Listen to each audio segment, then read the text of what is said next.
You are listening to SPN, the Sports Podcasting Network. وتلمين هناك لشوارزنيجر.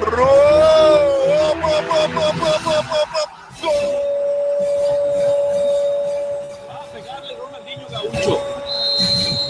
Ya lo hace. Pierna derecha, directo al arco. ¡Golazo! ¡Golazo! ¡Golazo!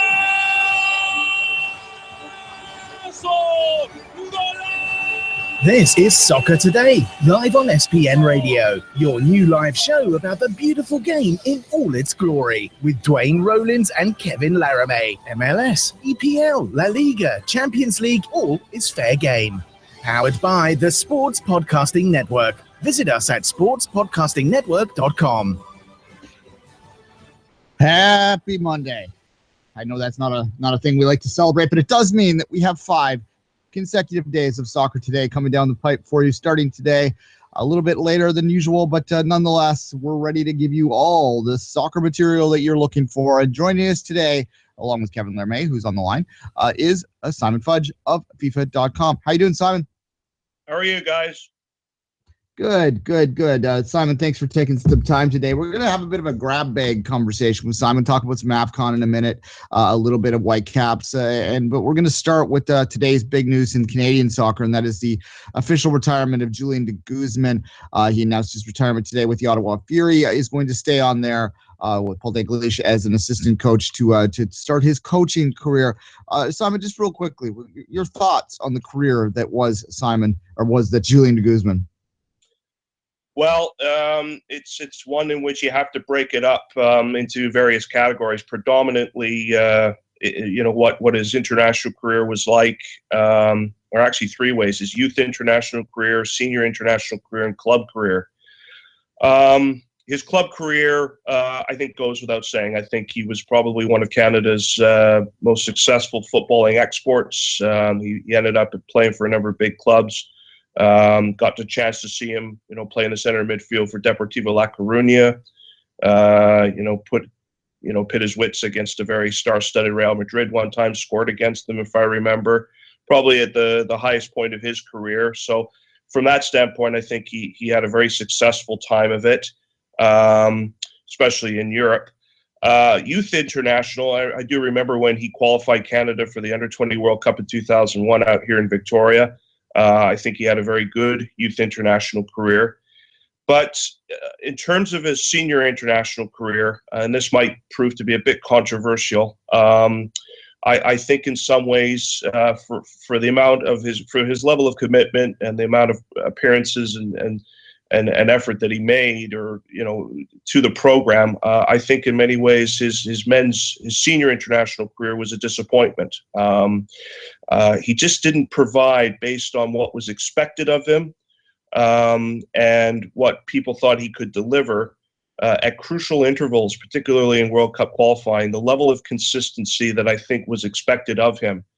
And take away the 2007 CONCACAF Gold Cup. There was never. It ended up being a career in the Canadian men's national team jersey, in my opinion, that was very inconsistent. There were flashes of brilliance, and then there were a lot of times when there was disappointment, particularly in big games. When there was an expectation that he needed to show up and help get Canada a result. I just didn't feel that he delivered in those instances. The last time I think he actually played a good game for Canada was the one that I watched myself here, which was in 2008, just down the road in Seattle against Brazil in a friendly. After that, I can't really remember an instance where he had a good game or a good run of games in a Canadian men's national team jersey. So to me, he retires on the assessment that I would give with a mixed bag. I think it's been a good career. I certainly think it'll probably get him into the Canadian soccer, maybe the Canadian Sports Hall of Fame or Ontario Sports Hall of Fame. But more could have been delivered than what was delivered at the end of the day in his career, especially on the international side, in my opinion. There were factors around his return back to Major League Soccer, and of course, the salary he received from Toronto FC, a very dysfunctional Toronto FC at the time, was exceptional and way beyond what he likely would have got in Europe. But unfortunately, his time here in Toronto wasn't the best. I'm not asking you to directly comment on that, but in general, do you feel that him coming back and struggling in Major League Soccer as he did might have maybe hurt the cause for further Canadian DPs, Canadian high-profile players coming back home? Well, I'm not so sure. I mean, I think it was a very difficult position for him to be in because, again, much like when he played for Canada, I think when he came back and joined Toronto FC, being a Canadian and a designated player, it was one of those where I just felt maybe there was a lot of expectation again put on him, and there was a lot more that was delivered. Maybe it was one of those situations where it was very easy to maybe overrate him a little bit as a player for what he actually was and what he actually delivered. But you could get the sense that there was a lot expected on his shoulders, and maybe he did feel the pressure of it. If that's going to detract other Canadians or other high-profile Canadians, I'm thinking you're probably thinking of someone like Atiba Hutchinson coming back to play in the league, to probably play the Canadian-based side. I'm not so sure about it. That depends on who the player is, but certainly for Julian, it was a difficult situation because, as it probably was in some ways for Duane de Rosero, because there was a lot of burden put on their shoulders to again be the driving force in that team, and unfortunately at the time it just wasn't a very good side, or a side that just was capable of being very competitive in MLS. And in the end, it proved to be a subject of disappointment that he just never seemed to deliver what people again were expecting him to do. And so maybe it was just expectations that were a little bit over the top, maybe. Do you think, Simon, that Julian de Guzman might be one of the last players from a generation where the MLS teams in Canada were not established enough and their level of play was maybe a little too high at that exactly moment of their prime to shine with Canada, with a Canadian MLS team like Patrice Bernier did? Maybe Julian de Guzman missed his opportunity at that time. Do you think he's one of the last of that generation? Yeah, I mean, I think he is. It's certainly he's of a generation of players that they were very talented. Individually, they had very good careers, but the timing of things obviously wasn't particularly great. I mean, I guess if he was a little bit more in his prime right now, with the way that the team, say Toronto FC, is structured and set up now, there's every chance that he could certainly be more effective, because I have seen him when he has been an effective player. I keep thinking back to his time at Deportivo La Coruña when, he was looked upon as being a very important, hardworking, ball-winning, hard-tackling midfielder for them. Always seemed to get the ire of Spanish referees when he did because of how aggressive he played in the position he was playing at La Coruña. But I look at it and I think, well, it probably was just a sense of just unfortunate timing. And I guess you could probably apply that to his international career as well, in terms of, again, an exceptional player in some regards, not necessarily surrounded by that same quality in terms of the team that he was playing with.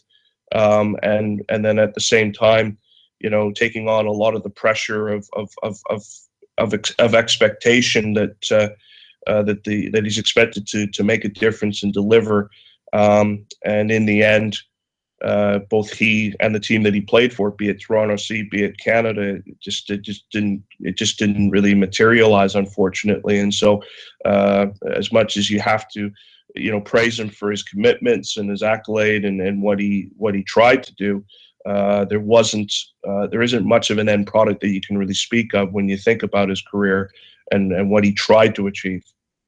Moving now to Vancouver, Simon, your more focused team close to you.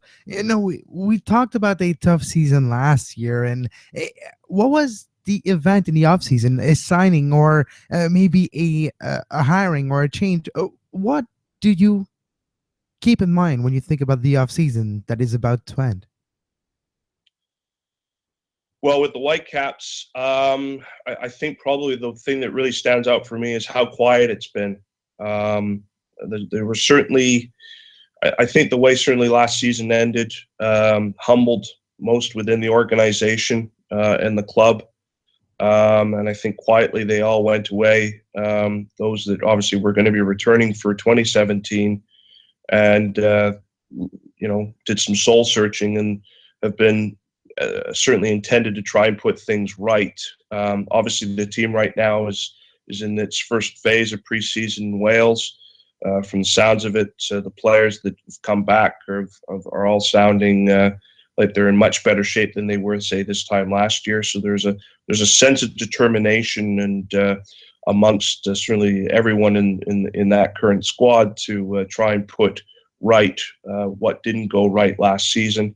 But I think for me, how quiet it's been, just in terms of very little news that has come out of their end based on what the post end of season expectations were in terms of, names and people that would be coming in. And we're still sort of waiting, obviously, certainly on any kind of quality or sort of fairly high profile signing in the goal scoring department. Obviously, they've made one signing in the Peruvian Jordi Reyna. But there is a sense amongst the fan base out here that they haven't seen anywhere close to enough movement at this point to make a suggestion that there would be a lot of confidence that this team is going to look that much better in 2017 from what it looked like last year. And like when I say talk about how quiet it's been, I think they've also sort of fallen a little bit off the radar, even with the media. There hasn't been probably as much coverage on them because there wasn't certainly a lot to talk about, but of course they didn't have as good of a season. So there's some challenges in front of this club right now to try and rejuvenate the interest in this marketplace a little bit with this team, because people had expectations of what of them last year, and they didn't come anywhere close to living up to those expectations. You mentioned a quiet off season. I'm wondering from what your take on the reason why. Is it an inability to attract signings, or is it a belief in-house that they just had a down year and that things will correct itself with a little bit more effort or whatever you have it in 2017? Well, there were a variety of different reasons. They certainly felt that going into the start of last season, they weren't as individually and team-wise as fit as I think certainly Carl Robinson wanted certain players and the team overall to be. That was addressed at the end of this past season to players coming back. It was made very clear to them that once preseason started here that they had to be at a certain fitness level. From the sounds of it, that seems to have been addressed by all players who've come back with a determination to try and put things right. So I think there's been a little bit of that. I think they're maybe having a bit of a challenge right now trying to attract or find the right fits, that they're still very, very, committed to this model that they want to continue to work with. But what that brings for me and a lot of people out here is two real big questions that you have to hang over the Whitecaps going into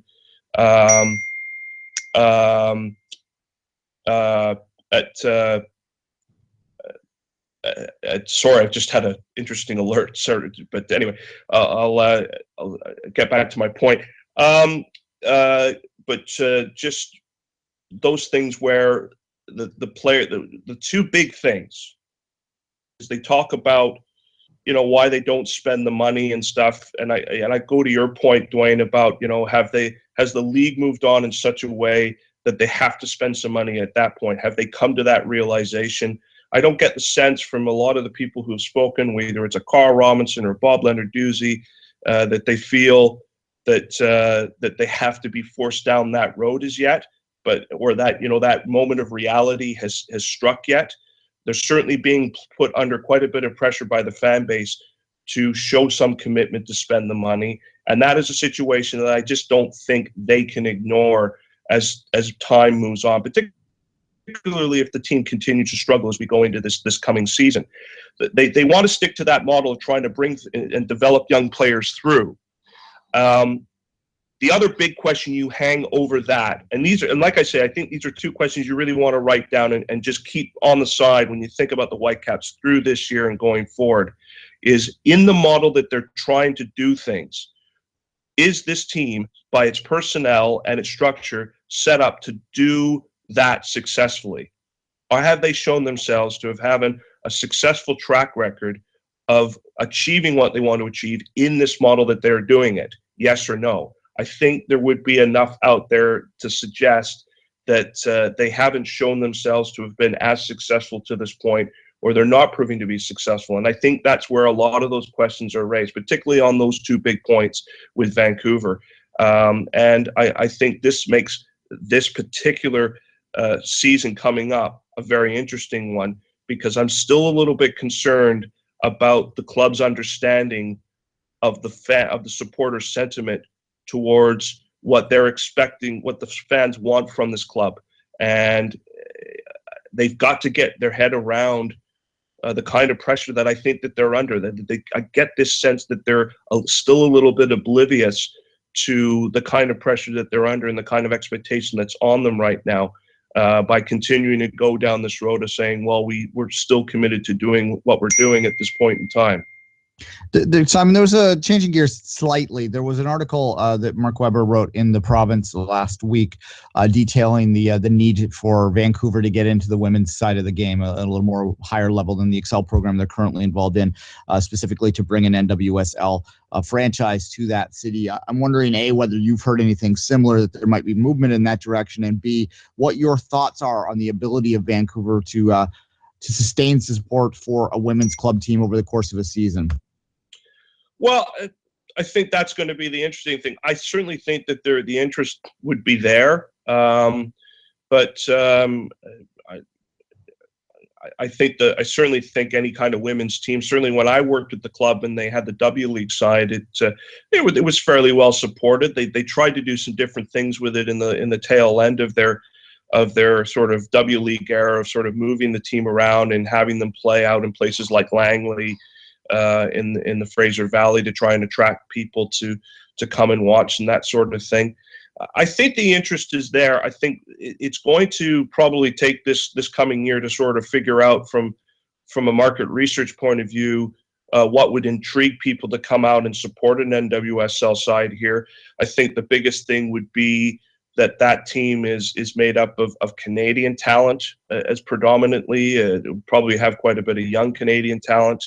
But with obviously the ability to try and get a big name draw so that it could get a lot of people out. And I'm thinking of someone like Christine Sinclair.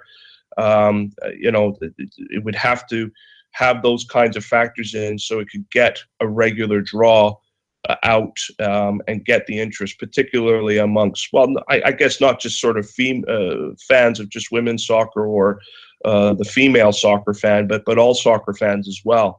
I think the interest is there, but I wouldn't be terribly surprised if the club's being fairly careful in terms of making sure that it's set up in such a way that they're going to have abilities to be sustainably successful with having such a franchise. I mean, you don't want to bring a team in like that in here if this is what they're going to want to do, and after 2 or 3 seasons, they're really struggling to try and get people out to come and watch it. I think venue is going to have a big part to play in that. Do they find a way of going back to Swangard and Burnaby? Do they play it? Do they use UBC Thunderbird Stadium, or do they split their time between being out at UBC and being in Langley like they're going to with the USL team this year, WFC2? I think they've got to sort of visit all of those things. Or do they actually double up and do some double headers at BC Place? It's going to be interesting to see, but based on what their hopeful targets are, and I think they're all achievable, but it will require them to have to come up with some things that's going to bring them a draw. And I think certainly getting some fairly high-profile national team players to come back and play here, be it either a Sinclair or even a Sophie Schmidt, particularly, like I say, any ones that are certainly from BC, has got to be a big starting point for them if this is something that they want to do. Gears 180 degrees, Simon. A tournament that's been going on for over 2 weeks now that you have been covering on FIFA.com. The Africa Cup of Nations is now winding down. We're down to the semifinals on Wednesday and Thursday with the last remaining 4 teams.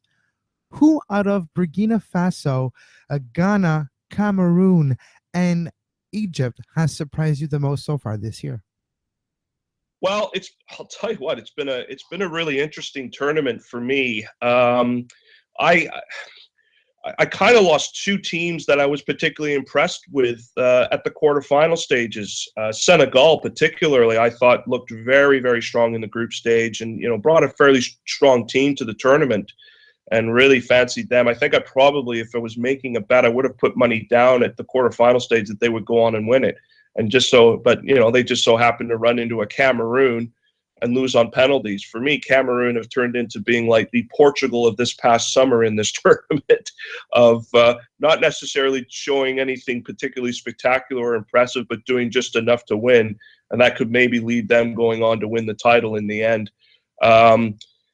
The other team I was actually quite impressed with that also got knocked out by one of your other favorites, which was Ghana, was the Democratic Republic of the Congo, the former Zaire. I thought they had actually shown some things in the tournament, especially with their striker, Junior Kamananga, that were quite impressive, and I thought maybe they'd be a bit of a dark horse. But with the last 4 teams that we got left, I think the thing we'd want to root for is a Burkina Faso versus Ghana final, because for me, both those teams have really shown a lot in terms of attacking ability, good football, willing to try and go and win the match, and being very impressive in their performances, even though they will now be facing probably their stiffest tests in this tournament in the semifinals.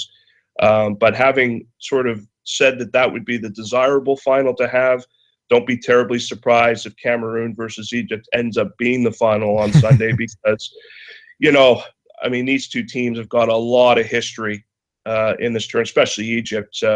Right now, both those teams are finding ways to win. I've been a little bit more impressed by the attacking abilities of Egypt than I have necessarily of Cameroon. But for me, I think the tournament, which has obviously been fraught with some issues, especially with the state of the pitches in the 4 stadiums they were using in Gabon in this tournament, I think it would be great if we could have a Burkina Faso versus Ghana final on Sunday. When you mentioned Cameroon a few times, and there's some Canadian content in a way with Cameroon. Ambroise Oyongo, a left back for the Montreal Impact, does play for Cameroon in this tournament. What makes Cameroon not necessarily better, but it's like a new golden generation almost for Cameroon after the ones in 80s and 90s? It seems Cameroon is back to where they were. Yeah, you could sort of get a sense that this Cameroon side's a little bit in transition. I'm not necessarily sure from the sounds of it that they took the strongest of team to this tournament, but they're obviously having a sort of a turnover in their generation. The way this Africa Cup of Nations is going, it's for them, obviously, if they could go on and win it, obviously, to be crowned African champions is a major thing for these countries and these players. But obviously, then they would get the opportunity to represent Africa at the FIFA Confederations Cup in Russia in the summer, which is obviously a bit of a World Cup dry run tournament. And for a team like that I think has had a bit of transition, and is towards sort of a younger set of players, probably be a tremendous opportunity for them to obviously go with World Cup qualifying as well, that they're in the middle of doing at this point. So you're right. The likes of Oyongo obviously has proven to be a very important player for them. They show that they've got a bit of metal about them as a side, and that they're not necessarily been that pleasing on the eye like a Burkina Faso or Ghana have been in terms of the way that they go and attack and go for goals, but they've been able to really go and get the job done. Their goalkeeper has played extremely well on Doha, and they've got a lot about them that shows that there's a good level of professionalism in that side, and it's a group that probably could be emerging and certainly would as I say, certainly if they go on and win the tournament, they would benefit greatly from, all that extra competition and exposure if they were able to play in the Confederations Cup, and then obviously with matters of trying to qualify for Russia 2018 as well. Simon, as a final question, as someone who does work for FIFA.com, watches a lot of football that is outside of the norm, we'll call it. You watch stuff. I remember you messaging me about the Oceanic Champions League a while ago, or Oceania National Tournament, things like that. Talk about the 48 team idea, and not idea, the plan that FIFA has now, and what confederations are going to benefit the most based on what you've seen from that increased exposure and opportunity for their teams. Well, it's a little bit difficult for me to comment on that per se. I think probably I could really only sort of take an educated guess as best as you can, Duane, in the sense that I would have to think that the likes of Africa and CONCACAF will probably be two regions that could benefit the most. Asia probably as well, from the idea of expanding the World Cup. So that it obviously provides more opportunities. I think it certainly makes. I think the one thing you could sort of look at it is that I think it will make actually watching World Cup qualifying games that much more interesting as well, because there's a lot more available to go out there and achieve to make sort of the final tournament. So I think it even makes sort of the qualifying stages and the kind of soccer and the competitiveness of that once it comes into play to be very exciting. And so I think that's something to probably keep in mind. I think that's going to be the thing that'll make it most intriguing, because when World Cup qualifying can be a little bit sort of a convoluted. It's kind of you know that it's necessary with all the processes, but you kind of watch it over time, and there's sometimes not the best games in the world, or you don't get that same level of intensity, even though there is something to play for. I think this could be a little bit different in the sense that the smaller countries, the ones that feel that they have been always on the outside looking in, are just going to see that they've got a much stronger opportunity of getting there, and so the motivation levels will be that much higher. Therefore, you get much more competitive, exciting soccer to watch, which I think will be very interesting. So, without being able to necessarily speak on a lot of the matters that were decided, obviously, by the FIFA Council, I think some of the byproduct of it is the potential of it being very exciting, sort of things for the smaller teams, and how it'll impact the quality and the excitement of just World Cup qualifying itself. Certainly, when you watch the 24-team European qualifying for the last Euro, that was maybe the greatest benefit of the expanded tournament. There was the qualifying tournament itself was much more competitive, much more opportunities. Far less dead rubbers were on the line because there was more teams involved. Simon, all right, understand that it's a delicate situation for you to comment there, but we do thank you for what comments you provided. Simon, anything you want to promote before you say goodbye? Well, as I say, I'm still doing the podcast with Tyler Green. We'll probably have one out very soon, which is Soccer Talk here in Vancouver. You can find us on Twitter at Soccer Talk Van. My Twitter is at Simon Fudge74. Tyler's Twitter handles at Tyler Green FC. And I should just maybe make a bit of a breaking news update here. From the looks of it, I think there'll be changes in the Whitecaps radio broadcast going into this season. It sounds like Peter Shad and a guy named Scott Rintel are no longer part of things at TSN Radio Vancouver from the looks of it. I'll have to have a look a bit up on that, but a little bit of breaking news. Breaking news on that front, although I should say that I had been given word, or I had been hearing word over the last week or two, that there could be changes coming in terms of the Whitecaps radio broadcasts, because negotiations between TSN 1040 and the club, from what I was hearing, were not going very well. It's a new round of layoffs at Bell Media in Vancouver. Peter Shad and Scott Cantle, like you mentioned, were both touched. Peter Shad, voice of the Whitecaps play-by-play for the last decade. Scott Cantle was doing the same for the Lions in the Canadian Football League. Yeah, there you go. Another round of Cuts from Bell Media. Surprise, surprise. We'll only miss journalism when it's gone, Simon. All right. We Yeah. thank you for your time, and we'll take a quick break now. Kevin and I will come back. We'll talk a little bit about Julian de Guzman's legacy ourselves.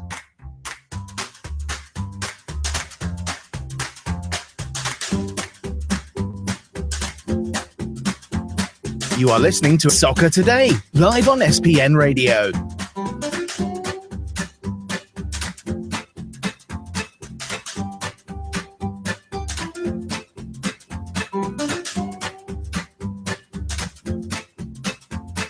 Visit sportspodcastingnetwork.com for more.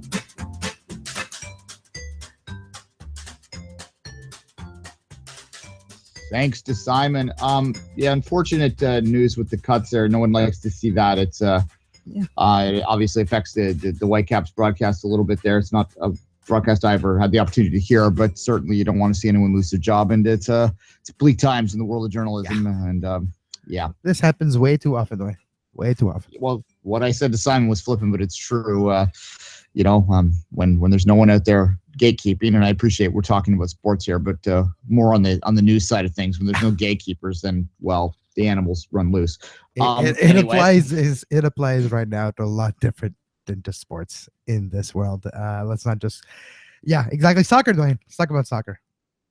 Yeah, and look, Julian de Guzman. We'll go back there. Kevin and I sort of had a hunch that this was probably going to be the announcement when the press release came out on Friday. They were planning it close to the vest, though weren't specific to who it was. But then certainly when the CSA got involved, it was pretty clear that it was probably going to be a retirement announcement, and Julian was likely the player that was going to retire. In fact, it was the only option at that point. I don't necessarily. I think what Simon said, I guess I understand it, and it's more of a product of that generation of players. After the 2008 qualifying campaign, which was the worst in history, a lot of people, that 8-1 loss blinds a lot of people to the fact that how bad 08 was. The Dale Mitchell team, they were the team that I think we should be angrier about than the team that had that one really bad game.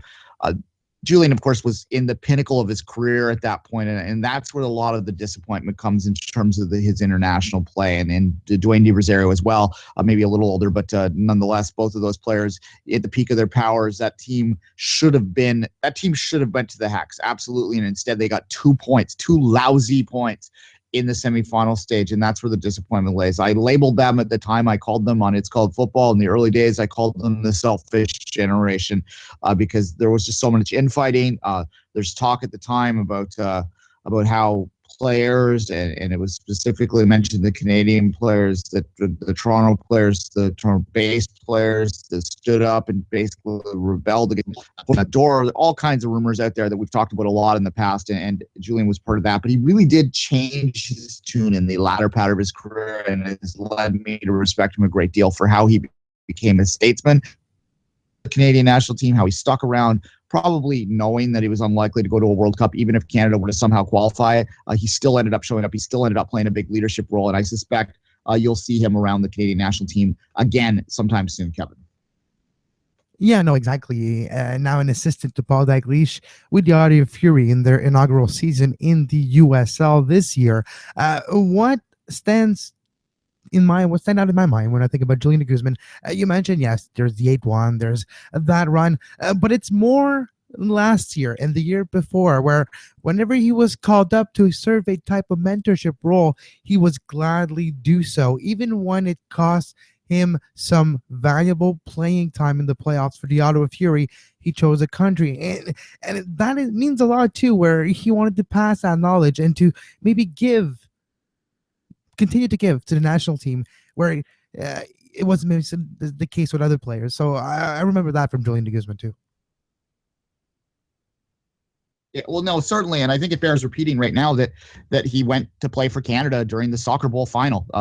Likely, was a chance for him to end with a championship. I wonder, had he gone to that Soccer Bowl title and won it, whether he might have retired then on top, so to speak. And so they might have won it if you would have gone. that could have been the difference for Ottawa. We won't dwell on the Soccer Bowl of 2015, but that's what could have been.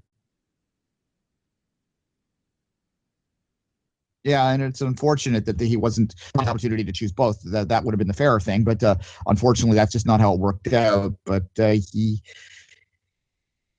answered the call, and regardless of what you think about Julian's play, regardless of what you think about Julian's brother, regardless of what you think about Julian's boat, and they were infamous, the boat parties that happened every summer here in Toronto, and I went to one of those, so I don't think it was ever. I must have been lost in the mail, Kevin. I'm pretty sure, but nonetheless, those infamous boat parties were part of the narrative of Canadian soccer back in the later part of the last decade, and regardless of what happened then, as I said, what he did over the last 5 or 6 years was pretty good and something to celebrate. We have a request in with the Ottawa Fury. They have said that they will provide us with Julian sometime this week, where we will have an opportunity to ask him some questions about his career. I certainly intend to ask him about his time in Spain, how his time in Spain ended.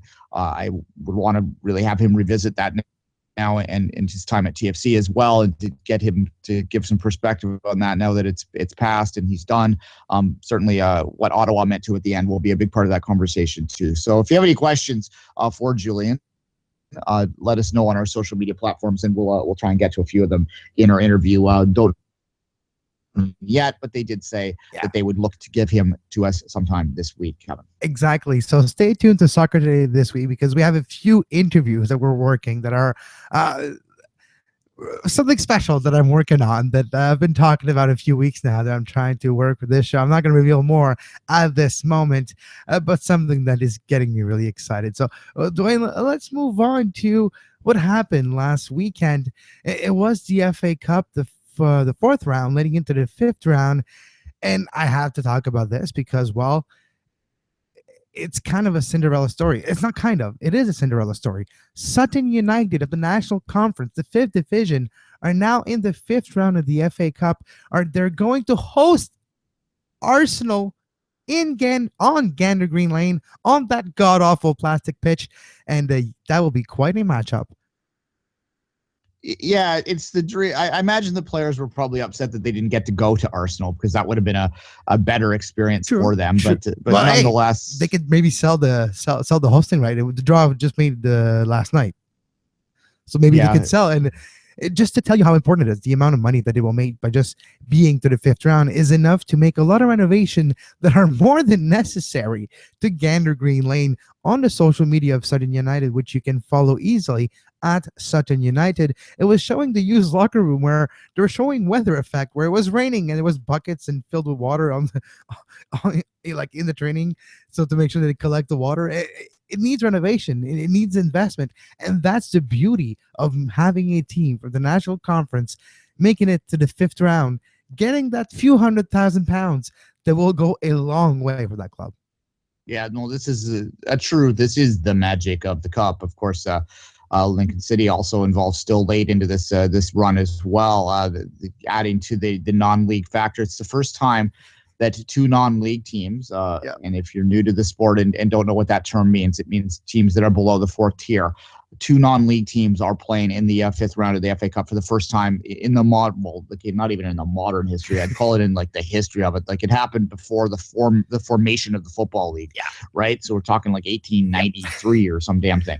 Exactly. And Duane, quickly, I've talked about Lincoln and Sutton. They were the first 2 teams that we highlighted here on Soccer Today last few weeks because of the magic of the Cup, the lower team. So we can call it the Soccer Today bump for Lincoln and Sutton. Sure. But unfortunately, at least for Sutton, I think it's going to end in the 5th round. Like, Arsenal is probably, even if they play the kids, it's going to be a tough ask. But for Lincoln, Burnley, Burnley is in a relegation battle, close to it at least. So maybe the Lincoln's going to have a shot.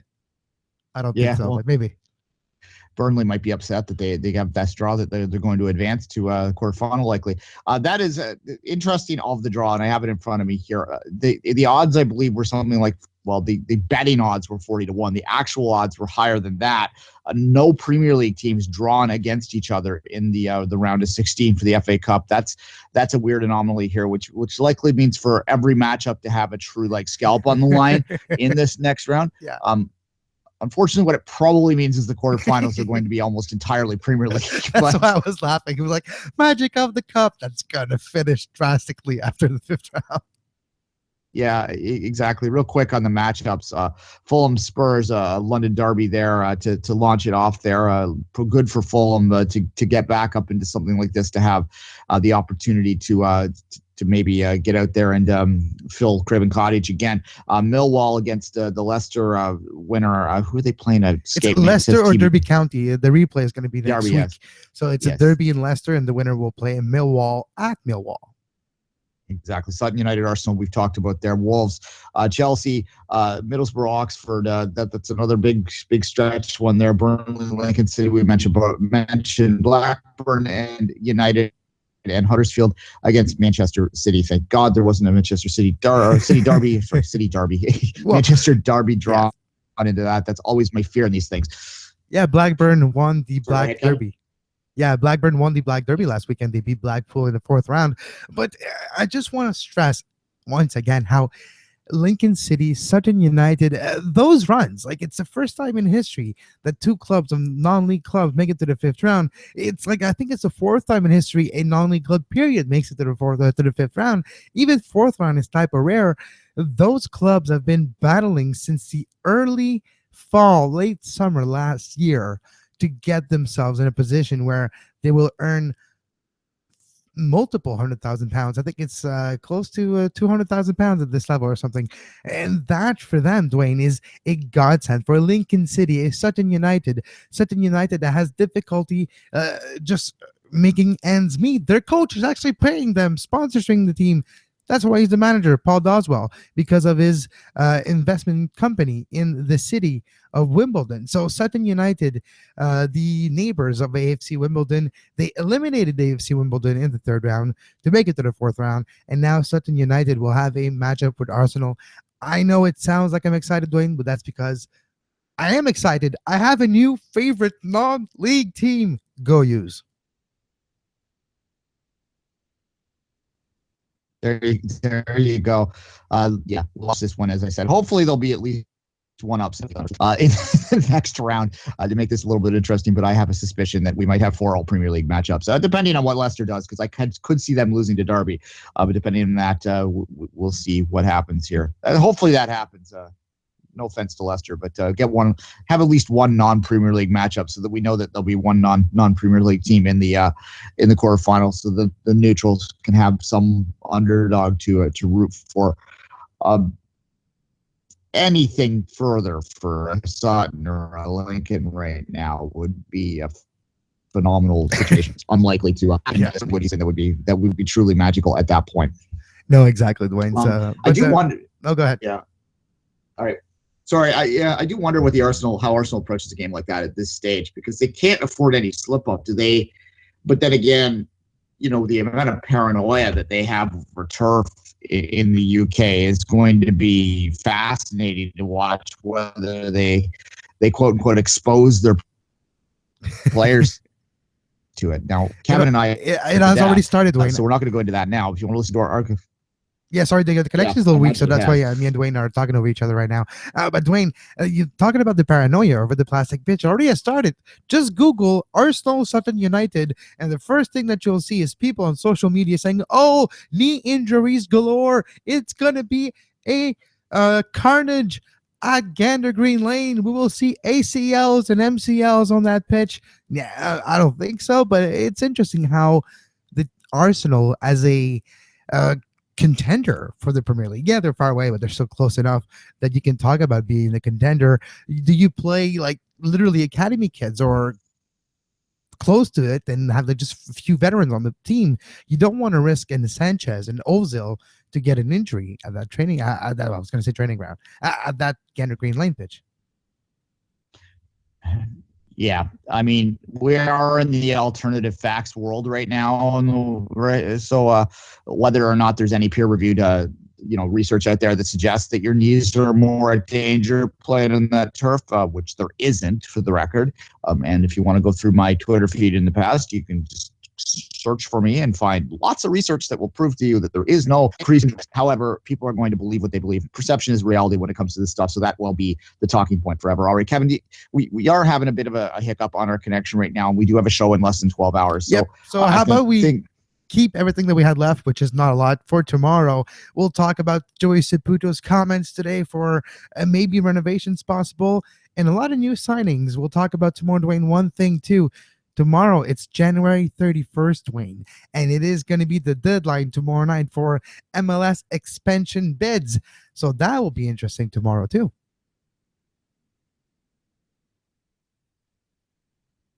Yes, exactly. All right, we'll take that today as always. But Kevin, say goodbye. Until tomorrow, 10 a.m. for Soccer Today for Duane Rollins. Myself, Kevin Laramee. You can follow Duane on Twitter at 24th Minute, myself at Kev Laramee, and this show on Twitter at Soccer Today SPN. And until tomorrow, again, 10 a.m., well, have a great soccer. You were listening to SPN, the Sports Podcasting Network. Visit us, sportspodcastingnetwork.com.